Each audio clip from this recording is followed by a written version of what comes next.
Jake had always been a night owl, preferring the quiet, still hours to the chaos of the day. So when his best friend Mike invited him to a late-night birthday party, he was more than happy to go. He wrapped his gift, a rare vinyl record Mike had been eyeing for months, and set out around 10 p.m., the city lights casting long shadows on the streets. Mike's new apartment was in an older, somewhat run-down part of town, the kind of place where the buildings leaned a little too close to each other and the streetlights flickered ominously. Jake had never been to this neighborhood before, but he trusted his GPS to guide him. As he navigated the narrow streets, a dense fog began to roll in, reducing visibility to just a few feet.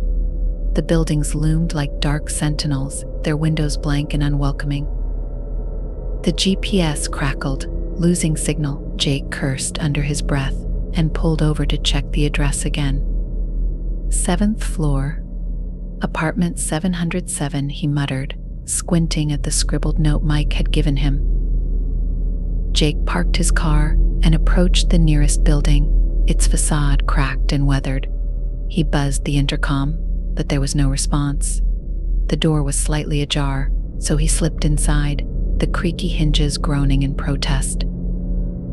The lobby was dimly lit, and the flickering overhead lights did little to dispel the gloom. Jake found the elevator out of order, so he opted for the stairs. Each step echoed eerily in the silence. He reached the 7th floor, out of breath and disoriented. The hallway stretched before him, lined with identical doors. He scanned for apartment 707 and finally found it at the end of the corridor. A faint, unpleasant odor wafted from the door. He hesitated but knocked anyway. The door creaked open, revealing a middle-aged man with hollow eyes and a thin, forced smile. "You must be Mike's friend," he said, his voice smooth and unsettling. "Come in, we've been expecting you." Jake entered, the smell growing stronger. The apartment was dimly lit, the walls adorned with strange, macabre paintings.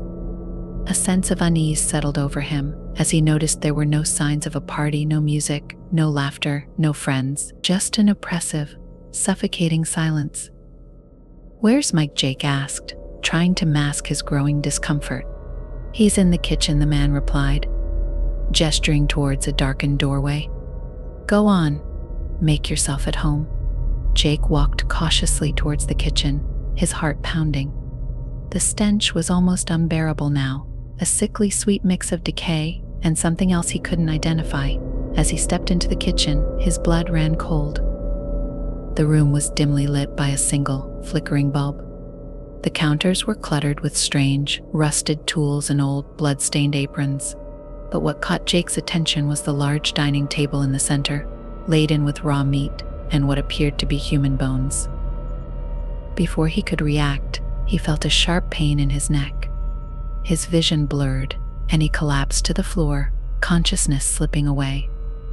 Jake awoke in a dark, cold room.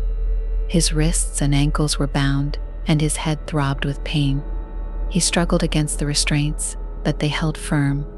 The door creaked open, and the hollow-eyed man entered, accompanied by a woman with a cruel smile. "You're awake," the man said, his voice dripping with malice. "Good. Dinner is almost ready." Jake's mind raced, panic setting in. "What do you want from me? Where's Mike?" The woman chuckled, a sound devoid of warmth. "Your friend is unavailable at the moment, but don't worry, you'll join him soon enough." They left, locking the door behind them. Jake's thoughts were a whirlwind of terror. He had to escape, had to warn Mike, if he was still alive. Hours passed, each one an eternity. Jake could hear faint, disturbing sounds from the other side of the door, muffled cries, the clinking of metal, and the occasional burst of sinister laughter. His fear and desperation grew with each passing moment. Finally, the door opened again. This time it was another man, younger, with a look of regret in his eyes. He approached Jake, his movements cautious. "I'm here to help you," he whispered, cutting through the ropes with a sharp knife. "But we have to move quickly. They're distracted." Jake didn't hesitate.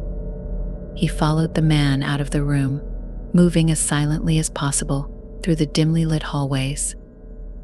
The apartment was a labyrinth of horrors, each room they passed revealing more gruesome scenes. They reached the front door, but just as freedom seemed within grasp, the hollow-eyed man appeared, blocking their path. His expression twisted into one of rage. "Going somewhere," he hissed, lunging at Jake with a knife. The young man pushed Jake aside and tackled the attacker, struggling fiercely.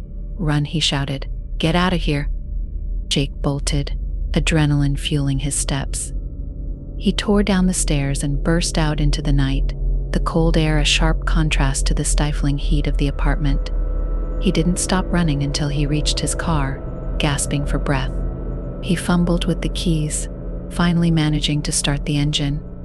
He sped away, his heart racing, tears streaming down his face. He didn't stop until he reached a police station, where he stumbled in, frantic and disheveled.